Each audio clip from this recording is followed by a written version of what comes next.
Political parties in the U.S. are big groups, and their members don't always agree. But at least in presidential election years, you could count on party leaders to come together and support the presidential nominee.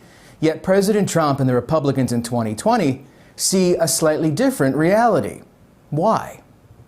As much as President Trump enjoys enthusiastic support from a majority of the GOP's rank and file, this election season is notable for the number of party leaders openly backing Democrat Joe Biden.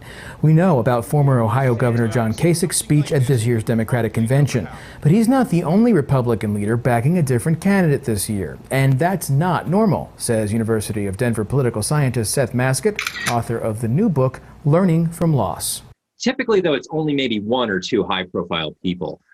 This has really been a strong pattern in 2020, where you have a lot of very high-profile Republicans saying that they just can't support their party's nominee, and they're urging support for Joe Biden. But why are a surprising number of Republican leaders still refusing to back the president?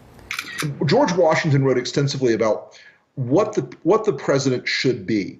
And the number one part of it was that he should be a man of dignity and integrity. These are phrases that can never be applied to Donald Trump under any circumstances. Strong words, and something you'd expect to hear more from a Democratic politician. But that's Republican political strategist Rick Wilson, whose career includes campaign work on behalf of President George H.W. Bush and Rudy Giuliani. Wilson now works with the Lincoln Project, a group of like-minded Republican strategists opposing President Trump's re-election. But Wilson's critique goes further and turns to questioning the president's philosophical match with Republican Party principles and accusing Trump of changing the party for the worse. Increasingly, being a Republican wasn't about whether you were a strong foreign policy person or a social conservative or a fiscal conservative or an individual liberty conservative. It became about, do I own the libs? Does this piss people off? It was an oppositional defiant disorder party, not a party of ideals and principles. Brian, a sugar high is a wonderful thing, okay? People love a good sugar high. And what Trump fed them was two things. He fed them the reality TV image of what he claimed to be on The Apprentice for 14 years, which was brilliant, decisive leader, strong negotiator, brilliant manager, all those things. He showed them on the Apprentice what they thought a president might look like, who was from the business community and uncorruptible. Well, of course, that was a character. That was a character, not a reality. I heard a similar criticism from former Republican EPA administrator under George W. Bush and New Jersey Governor Christie Whitman, who heads a group called Republicans and Independents for Biden. I guess it comes down to, I don't see a basic philosophy in this president, period, the end. Republican, Democrat, Independent. It's all about what moves him at the moment. The last person to have talked to him. And the Republican Party always used to stand for something. We had a central core set of values. We had different ways of interpreting them, but so that meant you could have a conservative, a moderate, a liberal within the Republican Party, but you still held to those core values. This president doesn't have any that I can see. The president's swift changes on a new round of COVID relief funding last week may be an example of Whitman's moves him at the moment criticism.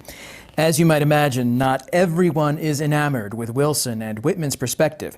Springfield Talks 104.1's Nick Reed is among them. I'm always amazed at people whose method of trying to win people over is insulting them.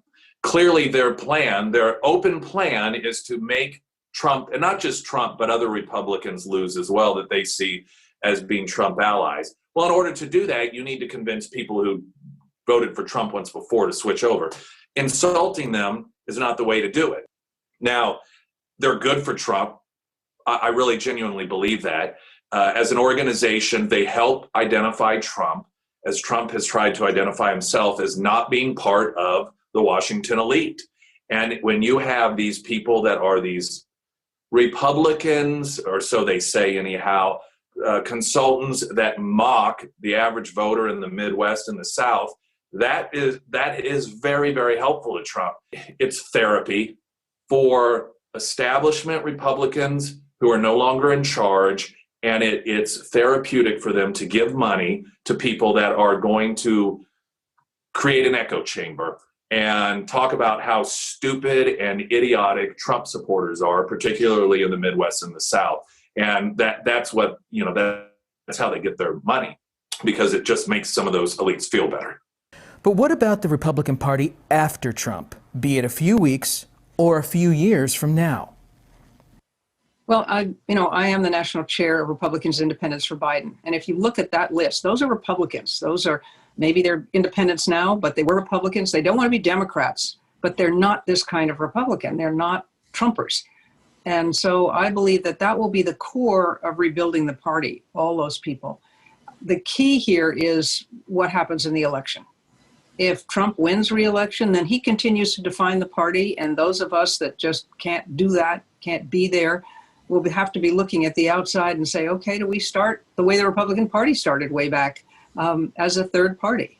Do we give the public an alternative to, because if Joe Biden loses, that the more radical parts of the Democrat Party will take over, or will certainly put a big push on.